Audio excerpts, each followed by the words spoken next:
khalifa tí wọ́n tó wá bẹ̀rẹ̀ sí darí wa náà àwọn náà ti wọ 80 o. Gbogbo àwọn ọmọ tí bàbá wa Alhaji Àgbà bí pátápátá ni wọ́n ti darúgbó kí bàbá ó tó lọ. Allahu Akbar. Ẹlọ́pọ̀. Ọ̀fọ̀ òṣèwá. Èyí tí mo fi wá sọ wípé ó tún fi kàrámà bàbá hàn ni. Ọ̀rọ̀ kan tí bàbá sọ fún mi tí wọn ò sọ fẹ́nìkan rí láyé. Allahu Akbar. Ẹni ó sọ ọkàn yìí. Bàbá ní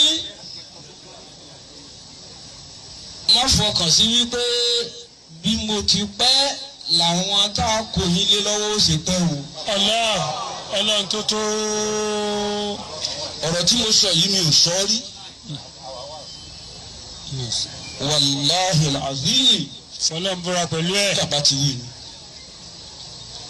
Ẹni tó ṣojú ó wà ní South Africa lẹ́nu. Allah. Kò sí ẹni tó ṣojú níbí yìí. Àmọ́ mo ní dákọ̀ rẹ̀. Má fọkàn sí wípé bí mo ti ṣe pẹ́ ni àwọn tí a kò nílé lọ́wọ́ ṣe pẹ́ o. Òdì bẹ́ẹ̀ o. Ọlọ́run. Àbí?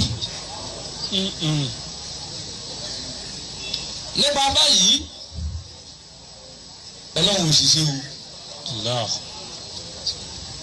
Gbogbo ẹni tẹ́ ẹ mọ̀ wá rò wípé ọ̀. Nígbò ní ti Khalifa Àgbà náà Khalifa Àgbà àwọn lo 86 tí wọ́n tó lọ. Àbí? 6 ọgọ́rin ó lé mẹ́fà ọdún mẹ́fàdínláàádọ́rùn-ún káwọn ó tó lọ.